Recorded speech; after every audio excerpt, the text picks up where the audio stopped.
حسبي ربي جل الله ما في قلبي غير الله نور محمد صلى الله لا إله إلا الله حسبي ربي جل الله ما في قلبي غير الله نور محمد صلى الله لا إله إلا الله حسبي ربي جل الله ما في قلبي غير الله نور محمد صلى الله لا إله إلا الله حسبي ربي جل الله ما في قلبي غير الله يا محمد صلى الله لا إله إلا الله بسم الله الرحمن الرحيم السلام عليكم ورحمة الله وبركاته الحمد لله رب العالمين والصلاة والسلام على أشرف الأنبياء والمرسلين وعلى آله وصحبه أجمعين سبحانك لا علم لنا إلا ما علمتنا إنك أنت العليم الحكيم رب اشرح لي صدري ويسر لي أمري واحلل عقدة من لساني يفقهوا قولي آمين أما بعد Alhamdulillah, pertamanya kita memanjatkan kesyukuran kita kepada Allah SWT. Alhamdulillah, pagi ni kita dapat kembali bersua dalam program mingguan kita, diskusi kitab Tarbiyatul Aulad fil Islam, pendidikan anak-anak di dalam Islam, yang mana kita mendiskusikan kitab yang dikarang oleh Syekh Abdullah Nasir Alwan, jilid yang pertama daripada 4 jilid tentang pendidikan anak-anak dalam Islam. Yang mana ini adalah merupakan suatu siri program yang macam social responsibility lah. Tanggungjawab sosial. Sekolah 1000 sekolah rendah Islam Baharul Ulum kepada khususnya kepada waris 1000 dan umumnya kepada masyarakat.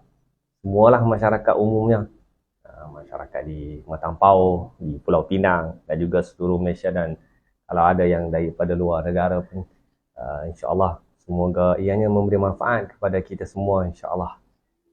Jadi kita alhamdulillah syukur kepada Allah Taala. Allah Taala bagi kita sihat, bagi kita kesempatan masa, keluangan masa untuk bersama-sama dalam siri Tarbiyatul Aulad yang kita buat setiap minggu.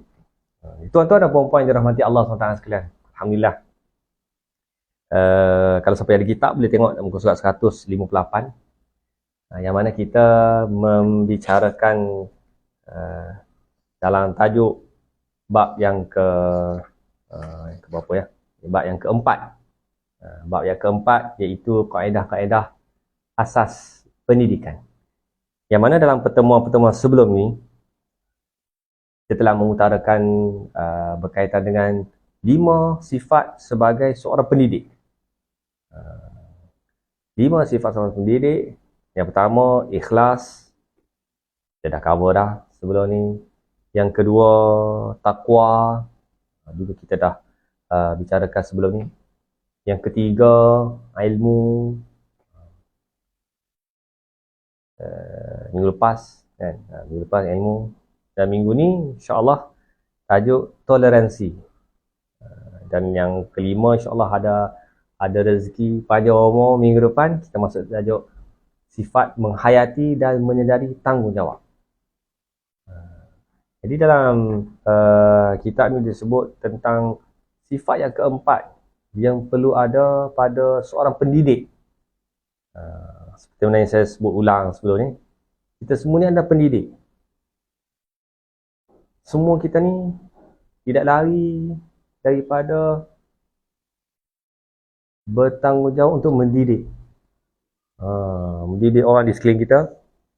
Kan? Kalau seorang ayah, tanggungjawab dia untuk mendidik ibu, suami, isteri, anak-anak. Kalau dia seorang ibu, tanggungjawab dia untuk mendidik anak-anak. Dan juga mungkin menjadi penasihat kepada suami, sebagai guru, pemudik, pun sebagai seorang pendidik. Guru-guru yang ada di 1000 juga seorang pendidik. Maka penulis kitab ni mendatangkan 5 ciri yang perlu ada kepada seorang pendidik, yang mungkin kita boleh jadikan ini sebagai panduan kita, sebagai bekalan kita, yang insyaAllah ianya sangat bermanfaat lah kalau kita dapat fahami, kita dapat menghayatinya, kita dapat mengamalkan dalam kehidupan kita, insyaAllah. Jadi hari ni, minggu ni, kita tengok tajuk yang keempat, iaitu toleransi. Dalam kurungan, mudah memaafkan orang lain. Toleransi. Okay. Kita baca sikit teks daripada kitab ni. Ambil manfaat daripada apa yang ditulis oleh penulis Syekh Abdullah Nasir Unwan. Antara sifat asas lain yang membantu pendidik menjayakan misi pendidikan dan pembaharuannya ialah sifat tenang dan toleransi. Apabila seorang pendidik memiliki sifat ini, anak mudah tertarik. Anak mudah tertarik dengannya, menerima kata-katanya, serta mengamalkan sifat mahmudah dan menjauhi sifat mazmumah. Ibarat malaikat yang berjalan di bumi, dan ibarat bulan purnama ketika muncul di hadapan manusia. Ini antara sifat yang ada pada seorang pendidik. Dia perlu ada sifat toleransi. Tolerate, nama bahasa Inggeris panggil tolerate. Dan penulis kitab ni memberikan definisi sebagai mudah memaafkan orang lain. Masya Allah, semalam di Masjid Batu, Masjid Batu, Ustaz Ustaz Subki dia cerita kan tentang sifat Rasulullah sallallahu alaihi wasallam. Dia bawa satu kisah dalam peristiwa dakwah Nabi SAW di Taif. Pernah dengar tak cerita tu? Dakwah Nabi SAW di Taif. Ini antara salah satu peristiwa yang sangat menyedihkan Rasulullah SAW. Kan, tuan-tuan dan perempuan ada masa kan, search tengok. Sekarang mudah ya, semua di hujung jari kan. Cari cerita Nabi SAW berdakwah di Taif. Apa yang berlaku dalam peristiwa Taif? Taif ni, dakwah di Taif ni berlaku semasa selepas kewafatan Sayyidina Khadijah radhiyallahu anha, dan juga selepas kematian Abu Talib. Dua orang yang sangat istimewa pada Nabi SAW. Kerana dua insan ini yang menjadi backbone, tulang belakang kepada perjuangan Rasulullah SAW. Kita baca cerita tentang sirah kisah Sayyidina Khadijah radhiyallahu anha di sisi suaminya yang tercinta. Masya Allah, kan, sifat pengorbanan yang sangat hebat. Jadi selepas kewafatan dua insan ini, kematian Abu Talib, Rasulullah SAW mendapat ujian dan tekanan begitu hebat di Mekah. Nak dakwah tu dah orang KL kata tersontot, terganggu, sangat terbantut usaha dakwah kerana dua orang yang melindungi Rasulullah sallallahu alaihi wasallam, yang support Rasulullah sallallahu alaihi wasallam telah tiada.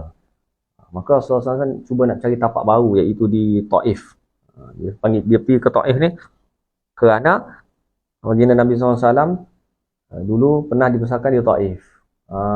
Ibu susu baginda Nabi sallallahu alaihi wasallam, Halimatus Sa'diyah sebagainya, ada di sekitar kawasan Taif. Jadi bila Nabi SAW pergi berdakwah di Taif, sampai di Taif mendapat sambutan yang amat luar biasa. Luar biasa macam mana mereka menolak seruan Rasulullah SAW. Mereka menolak ajakan Rasulullah SAW. Bukan itu sahaja, bahkan mereka membaling batu kepada Rasulullah SAW sehingga darah mengalir, menitis ke bumi Taif ketika itu.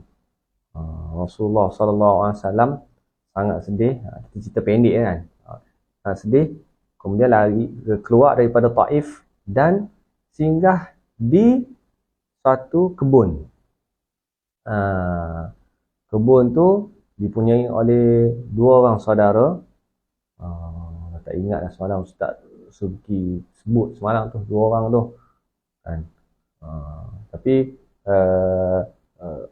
tuan kepada kebun ni, dia suruh dia punya hamba dia, nama dia hamba dia ingat, nama dia Adas.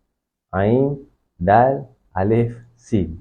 Ustaz eja semalam tu, Ain Dal Alif Sin. Dia asal daripada Iraq. Nunawa, daripada kampung Nunawa. Bila Rasulullah SAW nak makan, telah di-serve oleh hamba tu, Rasulullah SAW pun nak makan, dia sebut Bismillahirrahmanirrahim. Lalu Adas ni kata, aku tak pernah dengar ni orang sebut nak makan, sebut nama Bismillahirrahmanirrahim, melainkan di kampung aku tu. Pendekkan cerita, Adas pun masuk Islam. Tapi sebelum tu, ada satu peristiwa yang mana Rasulullah SAW, oleh kerana baginda Nabi SAW sangat sedih dan rasa hibah, rasa tertekan dengan tindakan penduduk Taif tu, yang mempaling batu, yang menghina Nabi SAW. Kan, Allahumma salli ala sayyidina Muhammad. Kena banyak selawat kepada Rasulullah SAW. Orang yang sangat istimewa kan kepada kita. Kemudian apa yang berlaku ialah Rasulullah SAW didatangi oleh Malaikat Jibril AS. Maka Jibril kata kepada Rasulullah, wahai Rasulullah, di sana ada satu bukit. Macam mana kalau aku dengan perintah Allah SWT, dengan izin Allah Ta'ala, aku suruh malaikat penjaga bukit tu angkat bukit tersebut dan benamkan, letakkan di atas penduduk-penduduk Taif, di atas kebiadaban penduduk Taif ni memperlakukan perkara yang sedemikian kepada Rasulullah SAW. Rasulullah SAW yang walaupun baginda sedih dan berdoa, mengadu kepada Allah Subhanahu Wa Taala. Dan dalam satu skrip teks yang panjang doa Nabi SAW, Allahumma inni ashku dha'fa quwwati. Ya Allah, aku mengadu kepadamu akan kelemahan diriku. Nabi SAW tak salahkan penduduk Taif, tapi Rasulullah SAW letakkan kesalahan tersebut pada diri sendiri. Mengkoreksi diri sendiri, hisap diri sendiri. Ni sebab aku kau. Kan? Tapi Allah SWT nak memujuk Rasulullah SAW, hantar malaikat Jibril, kata, ni, aku akan boleh hancurkan dengan sekelip mata sahaja penduduk-penduduk Taif ni. Tapi kita lihat bagaimana sifat yang kita perlu contoh hidup pada Rasulullah SAW. Macam mana? Sifat dia sifat toleransi. Maafkan. Rasulullah SAW kata, tak apalah kalau mereka tidak beriman. Boleh jadi anak cucu cicit mereka akan beriman. Nah, sekarang kita tengok. Kita pergi Taif. Tak ada orang kafir. Semua orang beriman. Hasil daripada kesabaran, sifat toleransi yang ada pada diri sallallahu alaihi wasallam, diri Rasulullah sallallahu alaihi wasallam. Maafkan. Kan? Begitulah juga dalam diri kita, dalam keluarga, perlu ada sifat toleransi, sabar, kan? Ayah, ibu, suami, isteri, kan? Piramli kan kata kan, sedangkan lidah lagi tergigit, ini kan pula suami isteri. Isteri pun kadang-kadang, yalah, macam-macam lah kan, kadang-kadang ada benda yang tersilap, salah, terlebih, sana sini lebih kurang. Maafkanlah. Maafkan. Ada sifat saling maafkan antara kita. Kan? Mana ada manusia yang perfect dalam dunia ni. Kan? Satu tak perfect. Satu lagi, kita ni masing-masing dibesarkan dulu dalam suasana yang berbeza. Kan? Isteri 20 tahun, 25 tahun, 30 tahun dibesarkan dalam suasana yang berbeza dengan suami. Dan latar belakang keluarga berbeza. 20 tahun, 30 tahun berbeza, kemudian duduk serumah. Nak mendapatkan harmoni tu, keharmonian tu, sudah tentu nak ia tidak akan boleh dibina dalam masa yang singkat. Orang yang kahwin lama pun, 20 tahun kahwin pun, kadang-kadang ada juga selisih faham. Bukan salah apa, salah faham je. Kan, kawan ni niat nak kata kot lain. Kawan tu duk ingatkan kawan tu abang benda lain, maksudnya lain. Jadi salah faham. Kan, kita masing-masing pun pernah berlaku juga perkara yang tersebut. Maka kita ada sifat toleransi, saling maafkan. Suami dengan isteri, dengan anak-anak, lagilah kena sabar. Kan, anak-anak yang sedang belajar, sedang belajar hidup, kan, dia tak tahu apa-apa, dia pun tak tahu apa-apa. Maka kita ni lah sebagai pendidik, sebagai guru, sebagai cikgu, sebagai ustaz, sebagai ustazah, dan banyaklah ada sifat toleransi ini. Perenggan yang kedua, oleh itu Islam menggalakkan kita bertolak ansur dalam banyak ayat Al-Quran, dalam banyak hadis Nabi SAW, supaya manusia, terutamanya pendidik, pendakwah, mengetahui bertolak ansur ini merupakan sifat yang terpuji dan akhlak yang mulia. Tuan kita ni bawa beberapa ayat Allah Subhanahu Wa Taala. Kita baca, kita ambil berkat sikit. Ayat Quran ada 4 dan dibawakan 4 hadis Nabi SAW, maknalah kan. Apa dia, kita baca sikit. A'udzu billahi minasyaitonir rajim. Wal kadhiminal ghaidha wal 'afina 'anil nas. Wallahu yuhibbul muhsinin. Orang yang menahan kemarahannya dan orang yang memaafkan kesalahan orang lain. Dan ingatlah, Allah mengasihi orang-orang yang berbuat perkara-perkara yang baik, perkara-perkara ihsan, al-muhsinin, orang yang buat perkara-perkara baik. Jadi sifat antara sifat orang yang ihsan, orang yang sifat yang baik adalah menahan kemarahannya dan maafkan kesalahan orang lain. Kan? Jadi kita kadang-kadang bila berhadapan dengan anak-anak, tuan-tuan dan perempuan, sikit je anak-anak, kan, 2 orang, 3 orang, kami di 1000 ni nak jaga 465 anak-anak, Masya Allah. Itulah, sabar. Kan, orang so berjalan dia berlari, Orang suruh berlari, dia tak mau lari. Orang suruh cakap, dia tak mau cakap. Orang suruh diam, dia bercakap. Itulah anak-anak. Kan? Sabarlah. Sabar. Kazimin al-ghaiz. Menahan kemarahan. Wal'afina 'anil nas, dan memaafkan dengan kesalahan orang lain. Tambah-tambah lagi, lebih-lebih lagi anak-anak. Kan? Sekolah rendah, ni sekolah rendah cara sekolah rendah. Sekolah menengah tu semiti pun cara semiti pula. Kan? Kesalahan-kesalahan yang dibuat oleh mereka. Anak-anak ni yang kecil-kecil ni, kita faham bahawa kadang-kadang mereka tak tahu benda tu salah. Kan? Kat sekolah ni ada kes, budak-budak ni masuk dalam koperasi, tak pejabat, ni ambil je, pen tak bayar. Kan? Tanya sebab apa? Ni nak pakai pen dekat kelas. Tahu tak salah? Tak tahu salah. Tak rasa bersalah. Tak tahu salah, ambil hak orang. Kita kena ajak, sabarlah dengan perangai budak-budak ni. Tak tahu benda tu salah. Dan begitu juga macam-macam benda lain. Tapi yang penting, kita kena tegur. Kalau ada salah, silap, habaq. Lebih-lebih lagi ibu bapa kat rumah. Kena sentiasa, jangan biarkan anak tu, kalau salah, jangan biarkan. Kena tegur. Dan nasihat mereka.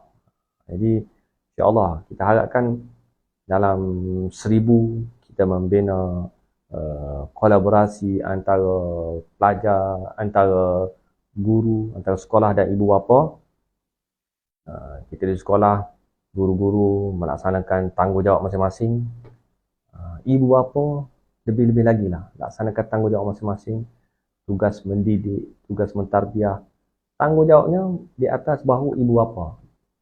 Kami di sekolah ini sebagai moderator, sebagai facilitator yang membantu. Kan kita ada silibus, kita ada sistem yang membantu. Tapi tanggungjawab tetap tanggungjawab ibu dan ayah. Sebab tu kita nak, dalam program-program macam ni, kita nak berkomunikasi dengan ibu bapa supaya pendidikan itu berjalan, bergerak seiring. Macam kita sebut sebelum-sebelum ni. Kan? Kat sekolah kita ajar anak-anak begini. Tapi bila balik di rumah, dia tidak nampak contohnya di rumah. Kita kata kat sekolah, baca Quran, cakap yang elok-elok, berakhlak yang mulia. Tetapi ada juga di kalangannya yang tidak mendapat contohnya di rumah. Jadi dia konflik lah. Konflik, lagu mana ni? Mana yang betul, mana yang tak betul. Kan? Jadi, sama-sama. InsyaAllah sama-sama. Kan? Kita di rumah kita jaga akhlak kita, baca Quran kat rumah, kan? Lazimi majlis ilmu, bawa anak-anak kita maghrib isyak, kalau ada program-program kat masjid, majlis ilmu, kan? Program-program kemasyarakatan, kita bawa sekali. Kan? Mungkin kita ada busy dan sebagainya, tapi bagi masa lah. Kan? Nak kata busy ni, sibuk ni sampai kiamat tak habis. Kerja ni sampai kiamat tak habis. Sibuk panjang. Tapi bagilah masa untuk keluarga kita, supaya kita dapat melahirkan keluarga yang baik, kan? Usrah, keluarga yang saadah, keluarga yang mawaddah, warahmah. InsyaAllah. Lagi apa Allah Ta'ala kata? Surah Al-A'raf ayat 159. Khudil afwa wa'mur bil 'urfi wa'rid 'anil jahilin. Terimalah apa yang engkau lakukan dan suruhlah dengan perkara yang baik serta berpalinglah daripada orang jahil. Wala man sabara wa ghafara inna dzalika lamin azmil umur. Dan orang-orang yang sabar dan memaafkan, sungguh perbuatan itu adalah daripada perkara yang dikehendaki diambil berat. Ini perintah Allah Ta'ala. Sabar, maafkan. Inilah yang dituntut oleh Islam. Idfa' billati hiya ahsan fa idzal ladzi bainaka wa bainahu وعداوة كأنه ولي حميم. Tolaklah kejahatan dengan cara yang baik. Apabila tiba-tiba orang di antara kamu, di antara dia ada pemusuhan, seolah-olah dia seorang sahabat karib. Jadi kalau ada kejahatan, kita tolak dengan cara yang baik. Ini antara ayat-ayat Allah Subhanahu Wa Taala yang memberikan suatu hujah, menguatkan hujah di atas tajuk yang kita bicarakan pada pagi ini. Berikutlah hadis-hadis yang menjelaskan sifat-sifat tolak ansur. Yang pertama, Rasulullah SAW menjelaskan kepada Asaj Abdul Qais, sesungguhnya pada diri kamu ada dua sifat yang Allah SWT suka, iaitu bertolak ansur dan bersabar. Direkodkan oleh Imam Muslim. Contoh-contoh tolak ansur dan kesabaran ini banyak ditunjukkan oleh Rasulullah sallallahu alaihi wasallam. Sabar. Rasulullah sallallahu alaihi wasallam pun diuji dengan pelbagai ujian, masya-Allah. Tapi baginda Rasulullah SAW tetap sabar. Suatu hari ketika Rasulullah sallallahu alaihi wasallam balik daripada berdakwah, menangis anaknya Sayyidatina Fatimah radhiyallahu anha apabila melihat di belakang Rasulullah SAW penuh dengan najis unta, penuh dengan kotoran-kotoran. Kerana apa? Kerana baginda Rasulullah SAW ketika berdakwah dan solat di tepi Kaabah, baginda telah dituang dengan najis-najis dan perut unta di atas belakang Rasulullah SAW. Rasulullah SAW sabar ketika itu, kan? Dan Rasulullah SAW pun menyeru kepada para sahabat. Ada di kalangan mereka yang diseksa, dihina, hatta dibunuh. Ini cerita kisah awal Islam, kan? Ini kita ambil contoh angle sabar ni. Angle sabar. Dia kata pula takkan semua benda kena sabar. Dia ada masa dia ada sempadan dia. Ada sempadan dia. Tapi kita masih lagi di sempadan sabar. Dia ada sempadan dia yang mana tang mana kena sabar, tang mana kena bertindak mengikut kaedah dia. Dia tak boleh juga sepanjang masa sabar, tapi kita ambil contoh ini angle sabar lah, kan?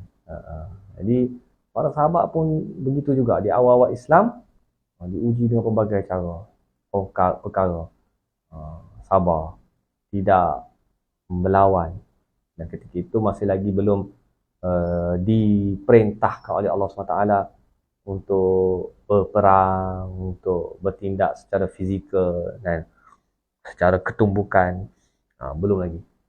Dan mereka diminta untuk bersabar. Ini ada sifat lah, antara sifat Rasulullah SAW. Yang kedua, Abu Hurairah radhiyallahu anhu melaporkan seorang lelaki datang kepada Rasulullah SAW dan berkata, nasihatilah aku. Rasulullah SAW menyatakan, jangan marah. Baginda mengulangi kata-katanya beberapa kali. Jangan marah, jangan marah. Kan? Ini sifat marah ni ada pada semua orang. Jangan marah. Lebih-lebih lagi dengan anak-anak. Jangan marah yang keterlaluan sangat. Marah bukan marah daripada hati kita. Marah tu, marah gertak, marah tu tak apalah untuk pendidikan, kan? Tapi jangan marah sungguh-sungguh. Kadang-kadang kita tengok dalam masyarakat kita, kan, ada yang marah sampai mencederakan anak-anak, kan, mendera anak-anak yang tidak berdosa menjadi mangsa. Ini bukan yang diminta, dituntut, bahkan ianya dilarang oleh Rasulullah SAW. Marah sampai mengambil tindakan fizikal kepada anak-anak, kan, pukul anak sampai lebam-lebam, pukul anak sampai pengsan, pukul anak sampai apa lah. Lebih parah lagi, ianya memberi kesan kepada emosi. Kesan kepada akal, pemikiran, memori dia. Jadi perkara tu lebih dahsyat lagi kesannya daripada kesan fizikal. Jadi kita kena banyak bersabar dalam mendidik ni. Mendidik anak-anak lah, khususnya yang topik yang kita bicarakan pada pagi ni. Yang ketiga, hadis muttafaqun alaih, orang kuat sebenar bukanlah yang kuat bergusti. Wrestling. Tetapi orang yang mampu mengawal dirinya ketika marah. Ini orang yang kuat. Mampu menahan dirinya ketika marah. Lebih-lebih lagi ayah-ayah yang muda-muda ni. Saya dulu pun jenis marah juga masa muda-muda tu. Ini kurang sikit, dah tua sikit. Kan? Jadi dengan anak-anak ni kadang, yelah, kita keras kan, dengan anak-anak. Tapi nak sabar. Tambah pula dengan tekanan-tekanan di luar, di tempat kerja, dengan bos dan sebagainya. Boleh jadi ini memberi kesan kepada sifat kita. Jadi kita kena bersabarlah, cuba supaya tarik nafas, kan? Tenangkan fikiran. Balik-balik rumah, anak bawa perangai pula. Kan? Macam-macam lah kalau nak cerita ni. Dengan anak-anak ni. Jadi kena banyak bersabar. Sabarlah, insyaAllah. InsyaAllah. Hadis yang keempat. Pemudahkanlah dan jangan menyusahkan. Berilah khabar gembira. Janganlah membuat orang lari daripada kamu. Mudahkan. Jangan susahkan. Buat mudah-mudah. Benda mudah, buat apa buat susah? Budak dah lani kata. Benda mudah, buat apa susah? Benda boleh bincang, buat apa nak gaduh?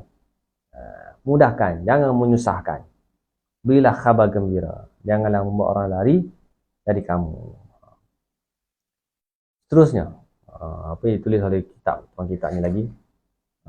Dia kata sifat tolak ansur dapat dibagikan kepada sifat lemah lembut dalam setiap perkara yang kita lakukan.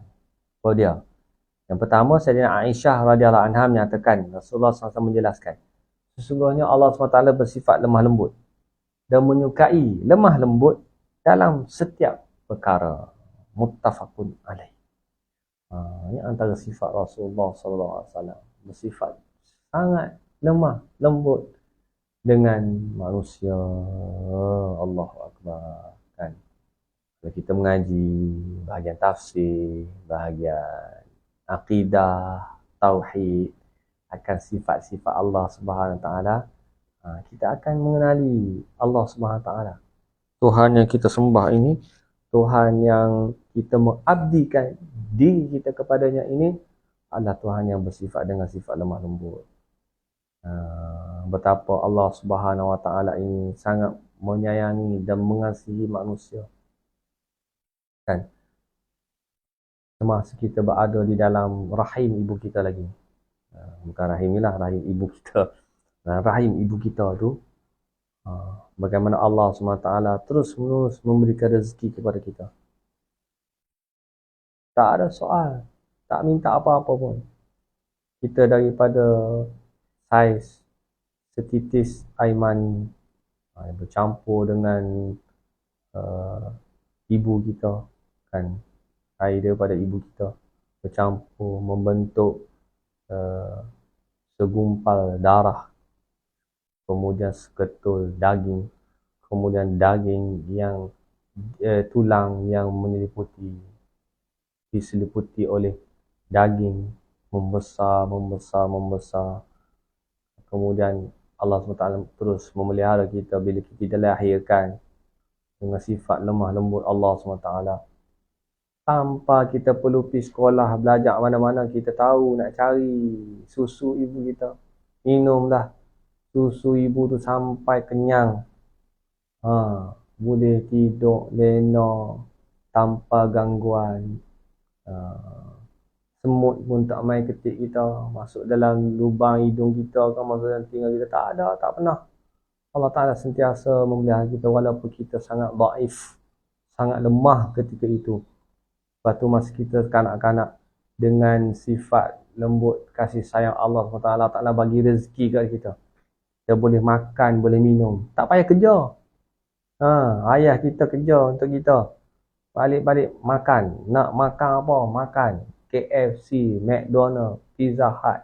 Makan. Allah Ta'ala dengan sifat Allah SWT yang lemah lembut. Itu orang Islam pun Allah Ta'ala buat begitu. Yang kafir pun, yang mensyirik ke Allah Ta'ala pun Allah Ta'ala pelihara. Dia berdosa dengan Allah Ta'ala, membuat dosa yang besar, iaitu dosa mensyirik ke Allah Ta'ala, tak mengaku Tuhan. Kaya raya, rumah banglo tinggi pada kita lagi, kita setingkat, dia 3 tingkat. Tidak kasih sayang lagi ke Allah Subhanahu Wa Ta'ala kepada manusia. Begitu luas, besar kasih sayang Allah Subhanahu Wa Ta'ala kepada manusia. Jadi layakkah manusia ini bersifat keras dengan manusia lain? Kita bapa, kita keras dengan anak-anak kita. Kita bukan keras, maksudnya yang tak betul lah, dengan kaedah yang tak betul, kan, bersifat kasar dengan anak-anak. Yang kedua, dari Aisyah radhiyallahu anha menjelaskan, sesungguhnya Allah tu maha lemah lembut dan mencintai sikap lemah lembut. Allah memberikan sesuatu dengan jalan lemah lembut yang tidak dapat diberikan sekiranya dicari dengan cara kekerasan. Juga sesuatu yang tidak dapat diberikan selain dengan jalan lemah lembut. Direkodkan oleh Imam Muslim.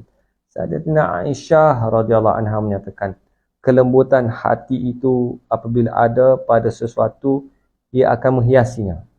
Dan apabila tiada pada sesuatu, ia akan mencemarkannya. Sebagai pendidik, persiapkanlah diri dengan sifat tolak ansur, lemah lembut dan sabar sekiranya mahu kebaikan untuk umat, melihat generasi selepas ini mendapat petunjuk dan mahu anak-anak mendapat pendidikan yang baik. Kena ada sifat kasih sayang. Sayang semua orang. Terutamanya anak-anak. Anak-anak ni dia buat kesilapan, dia buat salah tu adalah suatu kesilapan yang kita perlu perbetulkan dengan sabar dan kasih sayang. Dia tak akan buat salah. Dia tak tahu pun kadang-kadang perkara tersebut adalah satu kesalahan.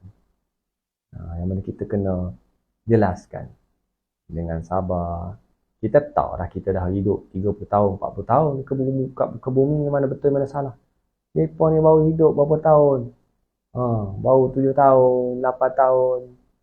Masih banyak lagi ruang-ruang untuk dia pelajari. Maka kita kena sabar dalam menghadapi situasi tersebut. Perenggan seterusnya. Walau bagaimanapun, ni dengar ni. Walau bagaimanapun, ini tidak bermaksud seorang pendidik perlu berlemah lembut setiap masa dalam mendidik anak. Dia ada exceptional case juga.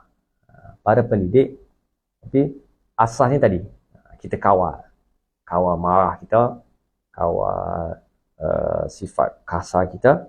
Tapi ada masanya para pendidik perlu mengawal diri supaya tidak mudah marah dan cepat melenting sekiranya membetul dan menegur kesilapan anak. Sekiranya pendidik mendapati menghukum anak pada sesuatu keadaan membawa kebaikan kepadanya, jangan berlengah melaksanakan hukuman. Tak semestinya bila kita kata lemah lembut, kita biar saja. Ada juga, kan? Contoh macam kita kata, abang ni balik setengah jam sebelum maghrib, balik rumah. Petang kan balik sekolah dah, pukul 4 anak-anak balik sekolah. Di rumah main basikal, main kad bendang lah, tangkap ikan lah, apa semua bagai. 6:30 kena ada kat rumah. Yang tu kita kena tegas. 6:31 dia balik. Ya. Bagi pengajaran. Esok dia tak balik lah. Esok dia balik 6:30. Kan? Supaya kita hukum dia tu sesuai dengan keadaan yang membawa kebaikan kepadanya. Yalah maghrib ada kat rumah, ataupun siap-siap pergi masjid, kan. Lepas maghrib baca Quran, kena tegaslah benda ni.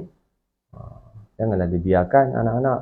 Kadang-kadang tengok anak-anak maghrib-maghrib pun dekat bukan dengan anak, dengan mak pak sekali. Maghrib-maghrib duduklah di masjid ke, duduk di rumah ke sembahyang maghrib, dia duduk nilau lagi, makan kat kedai kan. Itulah yang kita perlu perbetulkan. Masyarakat pun macam tu juga. Sekiranya pendidik mendapati menghukum anak pada sesuatu keadaan membawa kebaikan kepadanya, jangan berlengah melaksanakan hukuman supaya akhlak anak berubah menjadi lebih baik.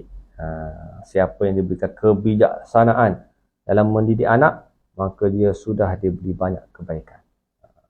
Sidang pembaca sekalian. Baca. Tuan kita ni kata sidang pembaca sekalian. Dalam tajuk pendidikan melalui hukuman pada muka surat 189 dalam bab 1 pada jilid kedua. Bab 1 pada jilid kedua akan menerangkan dengan lebih jelas mengenai hukuman. Rujuklah perbicaraan itu bagi memahaminya dengan baik. Nanti insyaAllah lah ada rezeki, panjang umur, doalah kan. Kita sama-sama sihat, saya pun sihat, tuan-tuan pun sihat, panjang umur. Untuk dimanfaatkan, kita boleh sampailah tajuk yang disebutkan oleh tuan kita ni tentang pendidikan melalui hukuman.